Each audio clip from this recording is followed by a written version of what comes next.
하나님께서는 하나님의 자녀들이 그리스도 안에서 참된 행복과 평안을 누리며 살기를 원하신다고 믿으시면 아멘 합시다. 미국 하버드 대학교 교수이자 의사이신 사회학자 니콜러스 크리스테키스와 캘리포니아 대학의 정치학자인 제임스 파울러, 이 두 사람이 책을 썼습니다. 그 책 제목이 Connected, 이른바 우리말로 옮기면 연결되다 뭐 이런 뜻인데요, 연관성이 있다, 연결되었다 이런 뜻인데, 번역이 된 기는 2010년대에 우리 한글로 행복은 전염된다 이렇게 책을 번역했습니다. 이 책의 내용은 1971년부터 2003년까지 무려 32년 동안 부부, 친구 등 이렇게 양쪽에 관계가 있는 그런 관계로부터 연구를 하기 시작해서 발전소 송전 네트워크를 연구하는 공학자, 신경망을 연구하는 신경과학자, 유전자의 네트워크를 연구하는 유전학자 등 거의 모든 분야의 네트워크를 연구하는 물리학자들의 연구 성과까지 참고한 내용을 담고 있습니다. 12,067명을 추적해서 행복의 생성, 행복의 확산이 어떻게 이루어졌는가, 어느 때 행복이 생성되고 어떻게 확산되는가의 연구 결과를 가지고 인간관계를 설명하는 책입니다. 결과는 3단계의 영향 법칙을 그가 말하였는데, 그 3단계는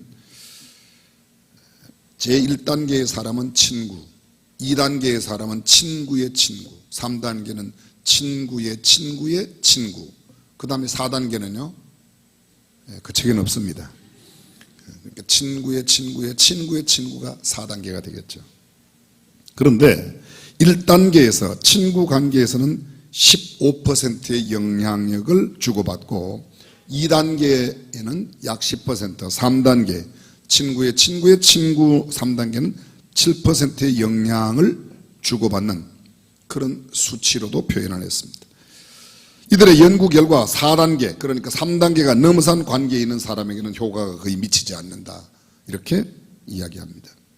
이 연구를 이끈 제임스 파울러 박사는 옆집에 행복한 사람이 살 경우에 그 행복의 영향력이 무려 34% 정도 행복지수를 끌어올린다고 합니다. 우리가 가끔 기도할 때 옆집도 잘 되시길 바랍니다, 왜 이런 기도 이렇게 인사하죠. 인사할 때 제가 그런 인사를 하잖아요. 그게 옆집이 잘 되면 따라서 나도 그만큼 행복지수가 올라간다는 겁니다. 1마일 이내의 경우에 14% 상승이 된답니다.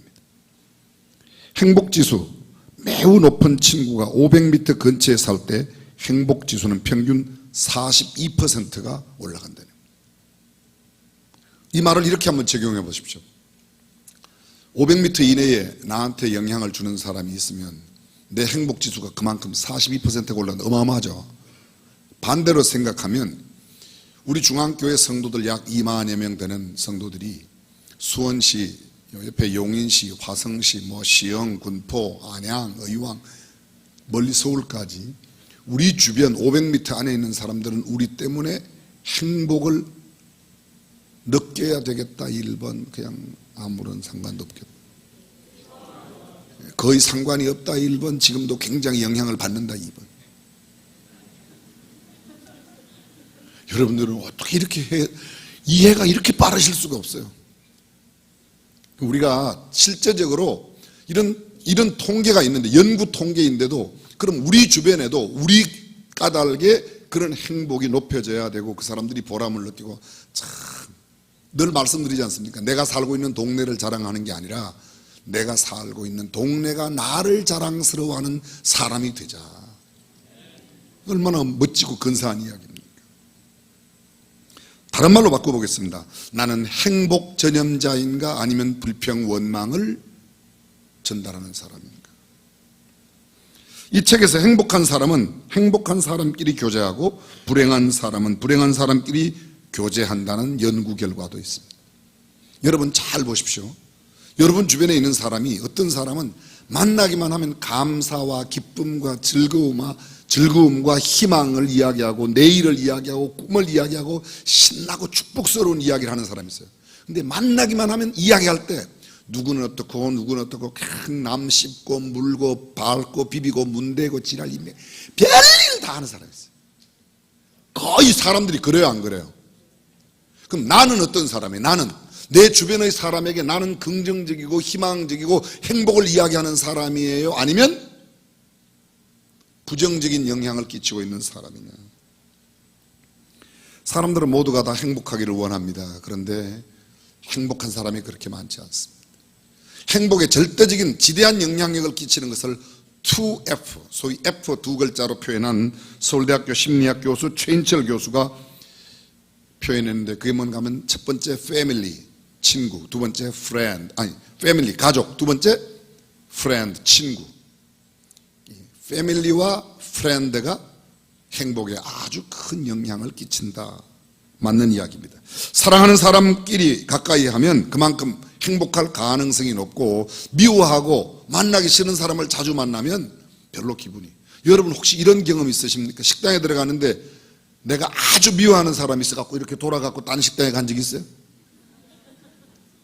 그건 아니지만 예배당에 왔는데 보니까 내가 참 별로 평소에 정말 같이 앉기를 원하지 않는 사람이 보여갖고 이쪽 통로로 안 오고 저쪽 통로로 온 적 있어요? 있어요, 없어요? 있다, 없다? 있다, 없다? 있죠. 다 그런 경험이 있는 겁니다. 참 행복한, 모두가 평생 행복하고 모두가 평생 불행하고 그렇지는 않습니다. 근데 인생을 살아가면서 어떤 사람이든 간에 그래도 대체로 이날은 기쁘다. 어떤 날이에요? 이날은 기쁘다. 생일날. 또 아니 갑자기 왜 맨날 소리만 지르다가 오늘 왜 이렇게 묻고 대답하고 자꾸 그런 이상한 짓을 하냐, 뭐 이런 날도 있죠. 근데 여러분 결혼하는 날은 좀 행복하죠? 그날도 안 그래요? 결혼식은 그래도 행복하잖아요, 그죠? 양가의 어른들도 그렇고 결혼하는 당사자도 그렇고 하객들도 막 성질내면서 골부리면서 결혼식에 오는 사람이 있어요? 신부를 빼앗긴 그런 사람이 아니라면 그럴 일 없습니다. 모두가 다 행복한 날이에요. 근데 결혼의 가장 기본 요소가 뭐예요? 결혼을 하려고 하면 누가 있어야 돼요? 신랑이 있어야 되고, 그 다음에 두말할 것도 신부가 있어야 되고, 그 다음에요 주례? 요새는 주례가 없는 결혼식도 많아요. 하객, 하객도 있어야 되고, 그 다음에요 결혼식은 뭐니 해도 먹는 게 있어야 돼요. 먹고 마시는 게 있어야 됩니다. 먹고 마시는 게. 오늘 성경에 나오는 이야기, 우리가 너무도 잘 알고 있는 예수님의 첫 번째 기적을 행하신 이 갈릴리 가나의 혼인잔치집에 신랑도 있고 신부도 있고 다 있어요. 근데 포도주가 떨어진 거죠. 이 포도주가 떨어진 것을 알자 가장 당황한 사람은 두말할 것 없이 혼주였고, 연회를 맡은 연회장이었고, 하객들도 그럴 거고, 이 기쁨과 축제의 파티가 오히려 슬픔으로, 비통으로 바뀌어지는 거죠. 거기에 예수의 어머니도 계셨고, 그리고 예수님도 그의 제자들과 함께 초청을 받았습니다. 그 예수님의 어머님, 단순한 결혼 예식에 참여한 정도가 아닙니다. 하인들을 불러서 명령도 하고, 또 예수님께 이 집에 포도주가 떨어졌다는 이야기도 아들에게 하는 것을 보면 그냥 단순한 위치에서 그냥 가서 축하하고 국수 한 그릇 얻어먹고 오는 그런 여인은 아니었던 것 틀림없어요. 어쨌든 그런 일이 생겨났습니다. 그런데 하인들을 불러서 예수님께서 뭐라고 시키든지 그대로 해요. 먼저 예수님께 이야기했어요. 예수님한테 이 집에 포도주가 떨어졌다. 예수님 뭐라고 그래요? 여자여, 나와 무슨 상관이 있나이까? 아직도 내 때가 이르지 아니하였나이다. 우리 이 말씀에 대한 의미를 잘 알 필요가 있습니다. 여자여, 어떤 아들이 엄마 보고 여자여 그럽니까? 그죠? 근데 헬라어 원어는 이 한국말로 번역을 잘못했어요. 사실 원어에 번역하면 기네라는 말의 뜻은 이런 뜻입니다. 여자에 대한 최고의 존칭어예요. 어머님, 굳이 또 다른 여자라면 여사님, 뭐 이런 표현이에요.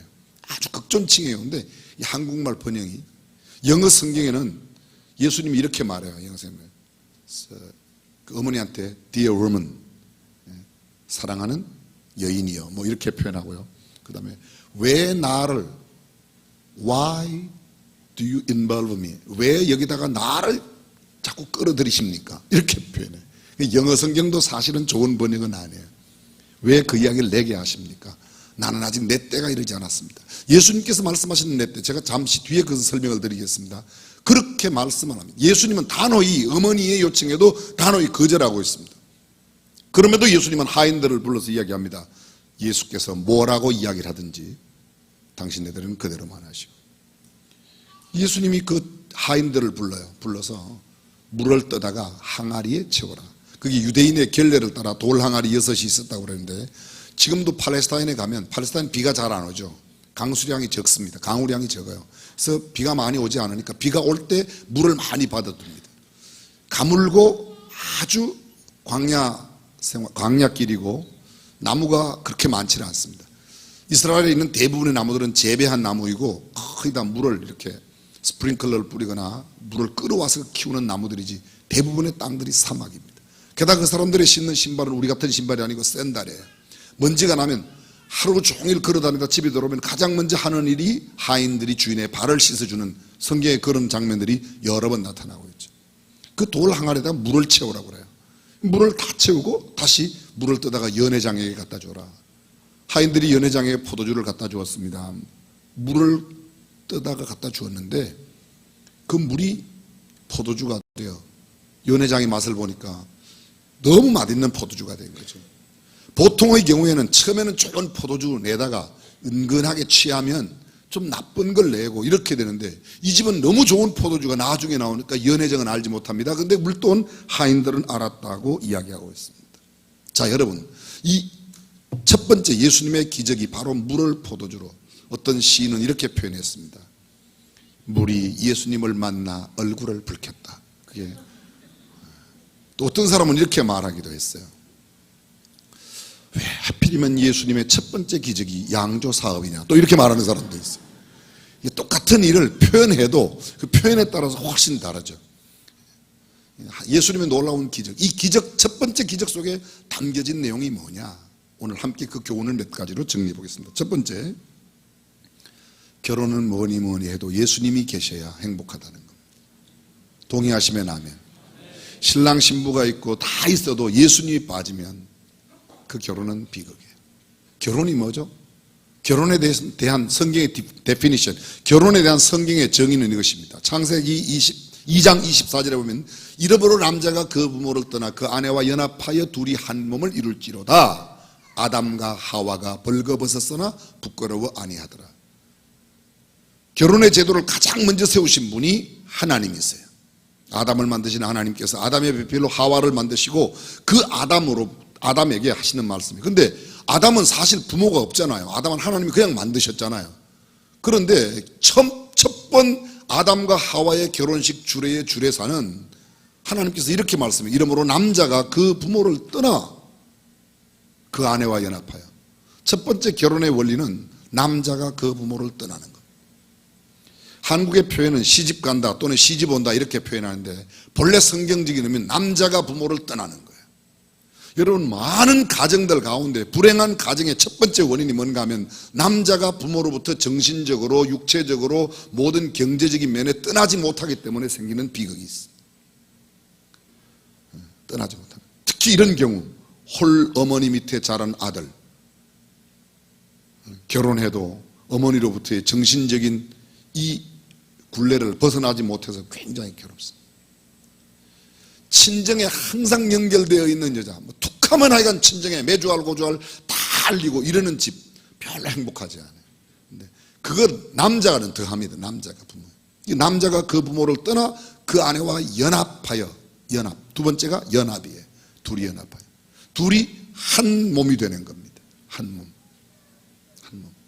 그 다음에 성경은 이렇게 말합니다. 연합의 원리, 하나됨의 원리, 마지막에 벌거벗었으나 부끄러워 아니한다. 이것을 친밀함의 관계라고 그래요.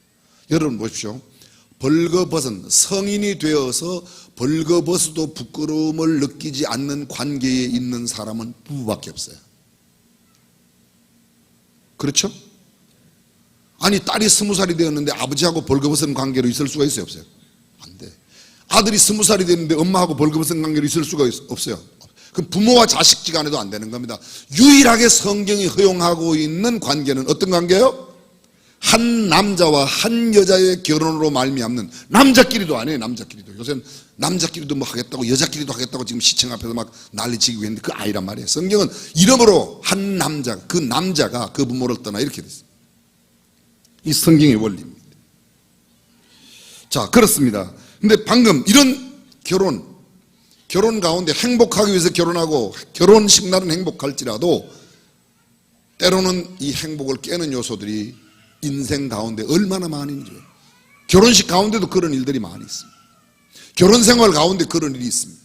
근데 이 행복을 깨는 가장 결정적인 원인은 여러 가지가 많이 있지만 단 한 가지로 줄인다면 예수님이 계시지 않기 때문에, 예수님만 계시면 행복한 결혼 생활이 영위될 줄로 믿습니다. 오늘 갈릴리 가나의 혼인잔치 가운데 문제가 생겼어요. 포도주가 떨어졌어요. 잔치형이 완전히 가십니다. 축제의 분위기가 완전히 망가질 위기에 있습니다. 그런데 그 문제를 해결하는 그 일, 예수님께서, 저는 이런 생각을 해봤어요. 왜 예수님께서 첫 번째 기적을 혼인잔치집에서 하셨을까? 예수님은 가정에 대한 관심이 많으셨다, 이렇게 표현해도 될 겁니다. 어떤 신학자들은 정말 실제로 그렇게 말했습니다. 하나님의 첫 번째 결혼 제도를 만드신 분이 하나님이시고, 첫 번째 기적을 만드신 분이 예수님이시고, 성령님을 모시고 살아가는 가정마다 행복한 가정이 될 줄로 믿습니다. 근데 예수님이 계셔도 문제가 생겼을 때 그 문제를 예수님께 고하지 아니하면 문제 해결책이 없다는 겁니다. 포도주가 떨어졌는데 그날 포도주 떨어졌으니까 이제 잔치 끝났다, 그냥 끝낼 수도 있습니다. 그런데 그 포도주가 떨어진 상황을 누구에게? 예수님께 알리는 거예요. 사랑하는 성도 여러분, 저와 여러분의 삶 속에 나타나는 모든 문제를 주님 앞에 가지고 가면 주님께서 해결하여 주실 줄로 믿습니다. 그 다른 말로 표현하면 내게 문제가 있음을 내가 알고 그 문제를 주님 앞에 가지고 간다. 다시 내가 문제가 있다는 사실을 주님 앞에 고백하는 일입니다. 이걸 다른 말로 좀 표현하면 내가 좀 부족한 상태다, 내가 연약하다, 나의 한계성이 있다, 나는 정말 무지하다, 나는 무능하다, 나는 어찌할 방도가 없다, 내 힘으로 어찌할 수 없는 한계 상황을 내가 만난다. 진정한 그 내 모습을 발견하고 그 모습을 갖고 혼자 끙끙 앓는 게 아니라 그 문제를 주님 앞에 가지고 가면 해결된다는 겁니다. 나에게는 구원할 아무런 능력이 없고 내 자신으로서는 어떻게 할 수 없지만, 그러나 주님 앞에 가지고 가면 그 문제가 오히려 기적의 놀라운 과정이 되고 기적의 원인이 될 수 있다는 것을 성경은 말하고 있습니다. 성경 속에 보십시오. 내가 죄인이라고 생각하는 사람들은 구원받았어. 근데 내가 죄인이 아니라고 생각하는 사람들은 그 누구도, 내가 불쌍히 여김을 받아야 할 존재로 생각한 사람들은 다 주님께 나와서, 그런 사람들이 주님께 나왔을 때 그들은 모두 다 구원받았습니다. 마가복음 10장 45절로부터 54절까지 보게 되면 여리고의 길목에 앉아있는 디메오의 아들 바디메오, 맹인 바디메오의 이야기가 있습니다. 예수님께서 여리고로 들어오신다는 소식을 듣고 그가 길가에 앉아 구걸을 하다가 다윗의 자손이여 나를 불쌍히 여겨 주소서, 여러 번 말씀드렸습니다. 나는 불쌍히 여김을 받아야 할 존재라고 자신에 대한 발견이 있었던 겁니다. 성경 속에 수많은 하나님의 사람들의 이야기가 나는 불쌍한 사람입니다, 나는 불쌍히 여김을 받아야 됩니다. 이사야가 예수님을 만나서 하나님을 만났을 때 이사야가 고백하는 고백이 뭡니까? 화로다 나여 망하게 되었도다. 나는 입술이 부정한 사람이요 입술이 부정한 백성 중에 거하며 만군의 여호와신 하나님을 만났다고 말합니다. 모세가 호렙산 가시나무 떨기불꽃 가운데서 하나님을 만났을 때 뭐라고 말합니까? 모세가 하나님 내가 누구한테 바로에게 가겠습니까? 나 바로에게 못 갑니다. 나 옛날에 살인하고 남은 사람, 나 도망쳐 나온 지가 벌써 40년이 됐습니다. 내 나이가 벌써 80입니다. 나는 할 수 없습니다. 그런 여러 가지 이야기가 그 내용 속에 다 포함되어 있는 거죠. 신구약을 막론하고 모든 사람들이 마찬가지입니다. 내가 연약하고 내가 부족하고 내가 죄인이고 내가 불쌍히 여김을 받아야 할 존재를 알고 그 내 모습을 있는 그대로, 마치 찬송가처럼 내 모습 이대로 주 받아옵소서, 그리고 주님 앞에 갖다 내면 그것은 바로 놀라운 기적으로 변화될 줄로 믿습니다. 우리가 주님 안에만 있다면 모든 문제를 주님께만 가지고, 요한복음은 이렇게 말합니다. 나는 포도나무 너희는 가지, 너희가 내 안에 너희가 내 안에 포도나무 가지가 내게 붙어 있으면 열매를 맺고 그렇지 않으면 열매를 맺을 수 없다. 우리가 주님과 관계만 제대로만 가지면 얼마든지 놀라운 역사, 놀라운 기적을 경험하게 될 줄로 믿습니다. 다시 말씀합니다. 예수님 말씀하세요. 여자야 나와 무슨 상관이 있나이까? 내 때가 아직 이르지 못하였나이다. 내 때가 이르지 못하였다. 어떤 때요? 어떤 때? 아직 기적 행할 때가 아닙니다. 그런 뜻은 아니에요. 이것은. 아직도 내가 하나님의 영광을 나타내야 할 때가 되지 않았다. 예수님께서 그 마리아에게 하고 있는 이야기를 보면 단호히 거절하고 있습니다. 아직 내 때가 되지 않았습니다. 포도주 떨어진 게 나하고 무슨 상관이 있습니까? 그런데도요, 예수님은 이렇게 말해요. 예수님은 어떻게 말해요? 하인들을 불러서 예수님이 말씀하시는 대로 행해라. 마리아는 뭐를 기대합니까? 예수께서 말씀을 하시고 예수께서 말씀하신 대로 하면 어떤 일이 일어날 것을 기대하고 있는 거죠.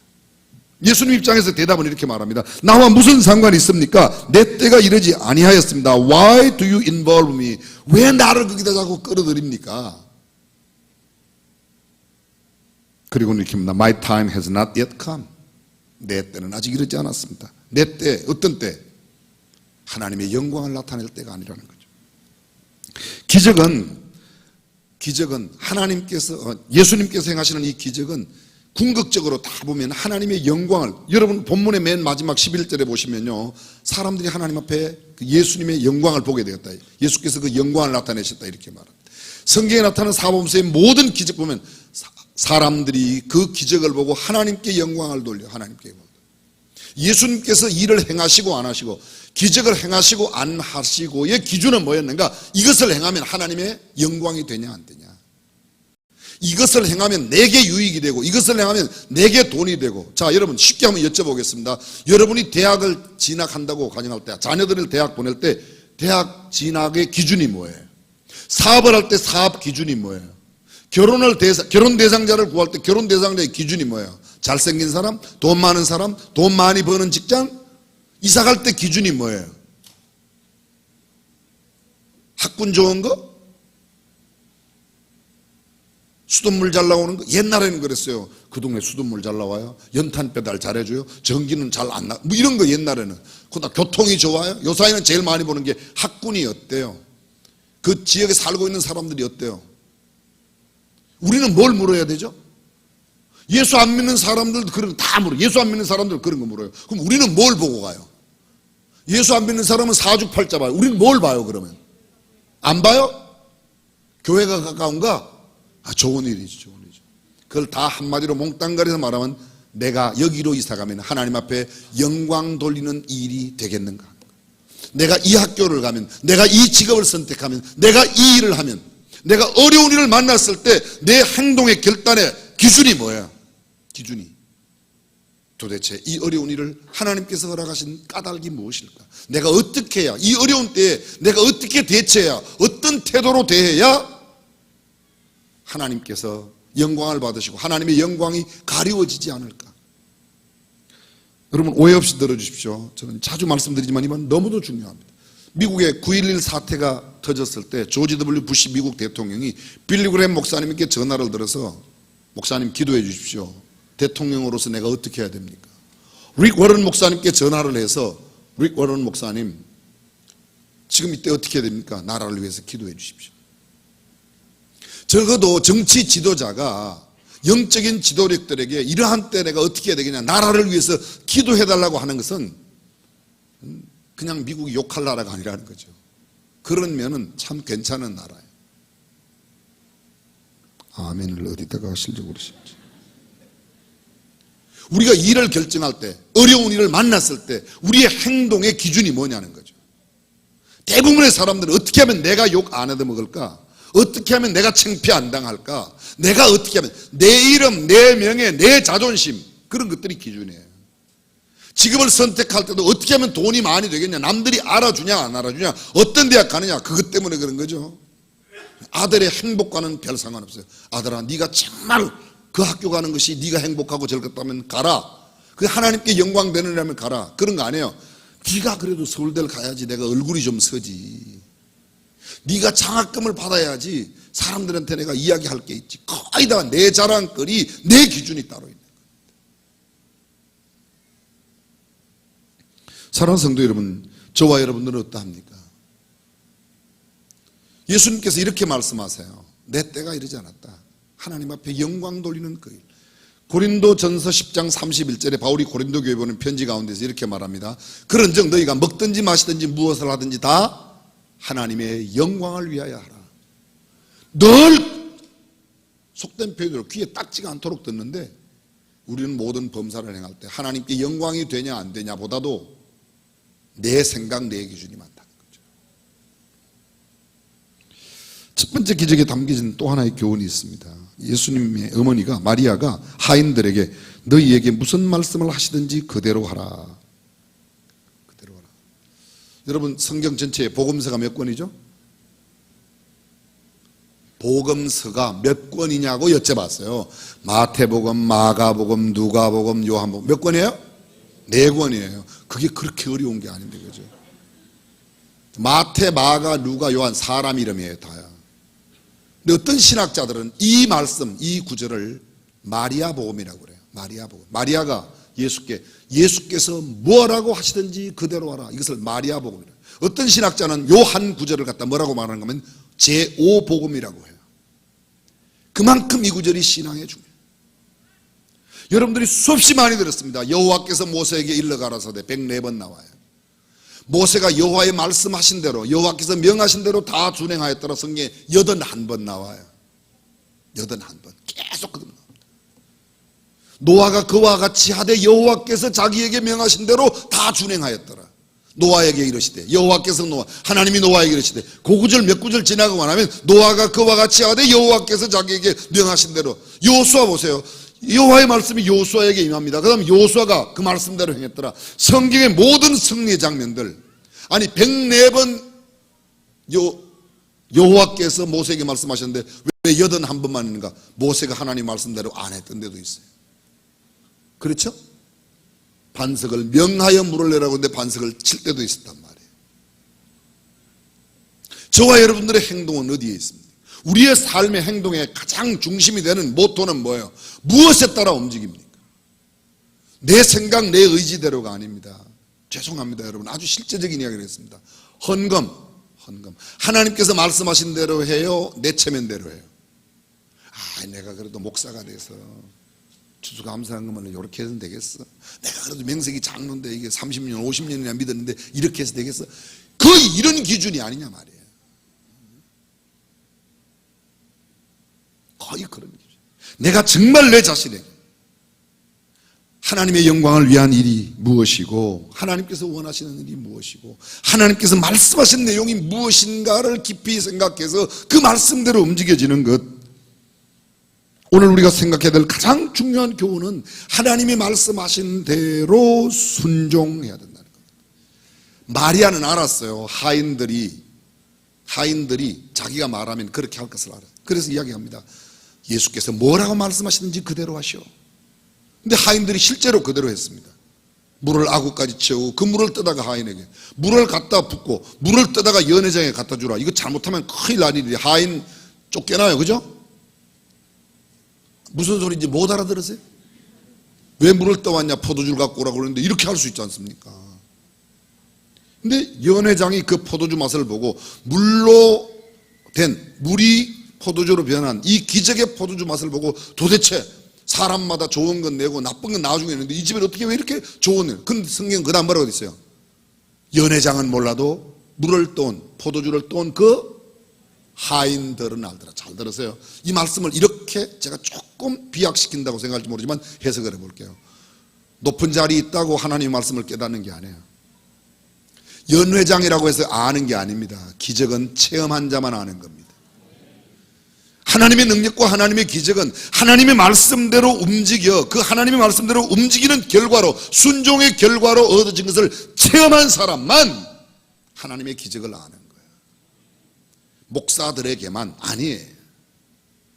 하나님의 말씀을 순종하는 사람, 아무리 높은 지위에 있어도 하나님의 말씀을 순종치 않는 사람에게는 오히려 저주가 있고 화가 있습니다.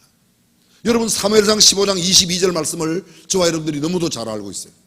그 말씀이 뭔가 하면 하나님께서 사울을 버리실 때의 장면이에요.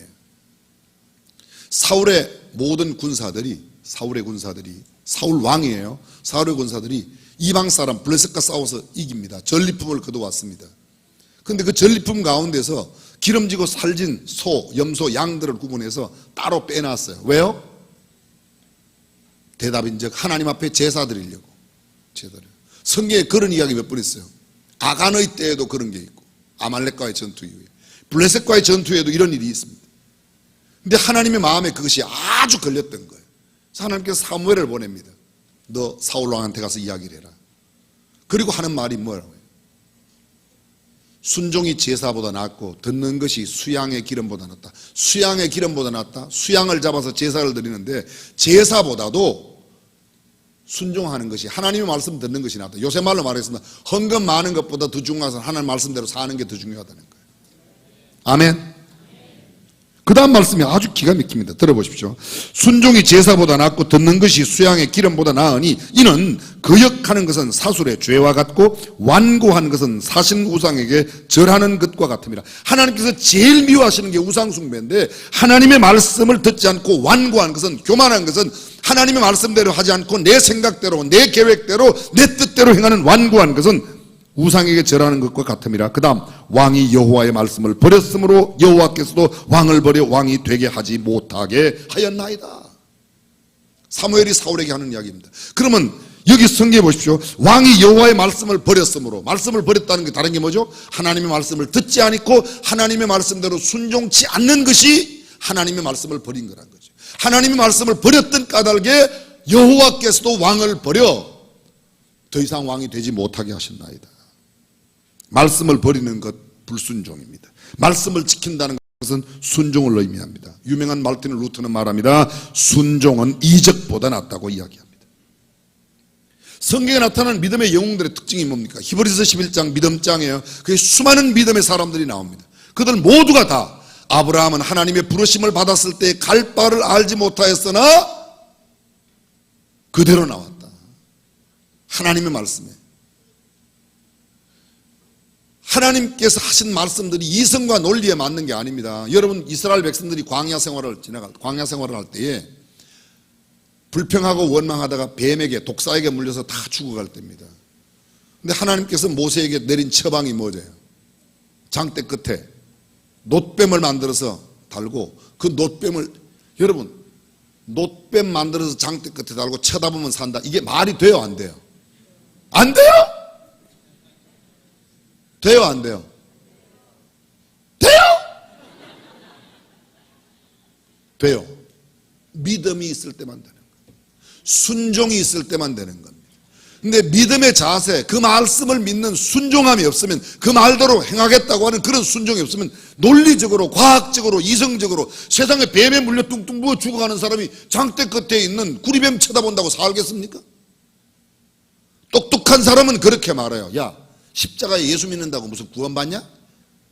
이같이 더운데 무슨 교회냐? 야, 가서 나랑 그냥 얼음이나 먹고 그래. 그것과 다른 거죠. 믿는 사람의 다른 게 뭐예요? 이성으로, 논리적으로 이해되지 않는 말씀을 내가 그대로 순종하는 것, 이것이 믿음의 사람이고, 이 믿음의 사람의 순종의 역사가 기적을 만들어내는 줄로 믿습니다. 왜 우리에게 기적이 없냐? 이런 말씀에 대한 순종이 없기 때문에. 정리해볼까요? 예수님이 계시지 않기 때문에 기적이 없는 겁니다.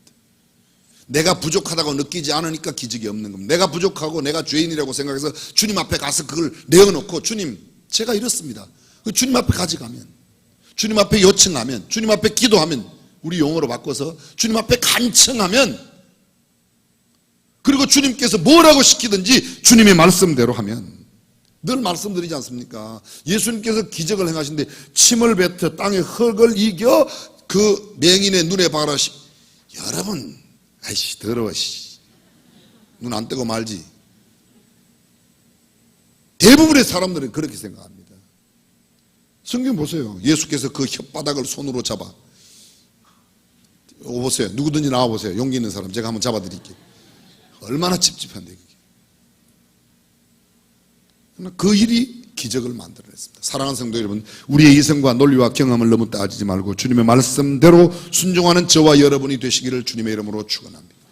가장 궁극적인 목적은 뭐예요? 하나님 앞에 영광 돌리는 거예요. 하나님 앞에 영광 돌리는 거예요. 내 이름을 나타내는 게 아니죠.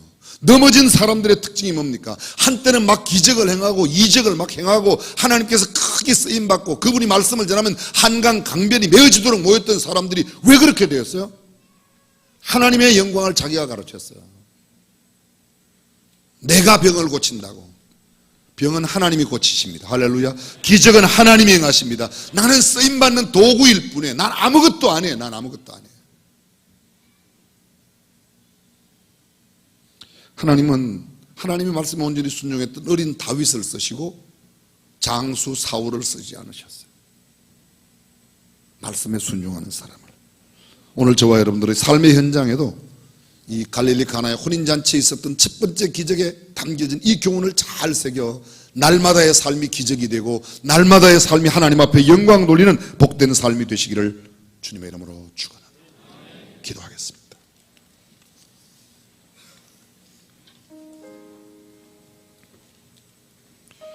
예수 그리스도가 답입니다. 죄의 문제도, 연약함의 문제도, 질병의 문제도, 고민도 번민도, 경제적인 문제도, 인간관계에 얽혀진 모든 문제도 예수 그리스도가 해답입니다. 가나의 혼인잔치집에 있었던 문제는 그 어떤 탁월한 과학자나 학자가 해결하는 것이 아닙니다. 경험과 연륜이 해결하는 것도 아닙니다. 예수께서, 예수님의 말씀이 그런 기적을 만들어내셨습니다. 장밋빛 인생을 꿈꾸며 결혼식을 올리는 결혼식 자리에서 유태인들은 적어도 결혼식을 일주일, 2주일씩 막 합니다. 신랑이 드디어 오므로 신부가 신랑을 기다리는 이야기가 있습니다. 정해놓은 그 기간 중 언제 오실지, 신랑이 언제 올지 모르니까 신부는 준비하는 겁니다. 그렇게 행복해야 할 그 기쁨의 자리가, 행복의 자리가 포도주가 없으므로 슬픔과 비통의 자리로 바뀝니다. 그러나 걱정하지 마십시오. 주님이 계시면 해결됩니다. 순종하면 해결됩니다. 주님 앞에 모습을 그대로 갖다 놓으면 해결됩니다. 전능하신 우리 하나님, 인생을 살아가며 수많은 역경과 어려움을 만날 때도 있지만 그 옛날 주님의 말씀을 그대로 행했던 하인처럼 우리들도 말씀에 순종하여 날마다 승리하고 날마다 기적을 나타내며 살아가는 삶 살게 하옵소서. 주 예수님의 이름으로 기도합니다.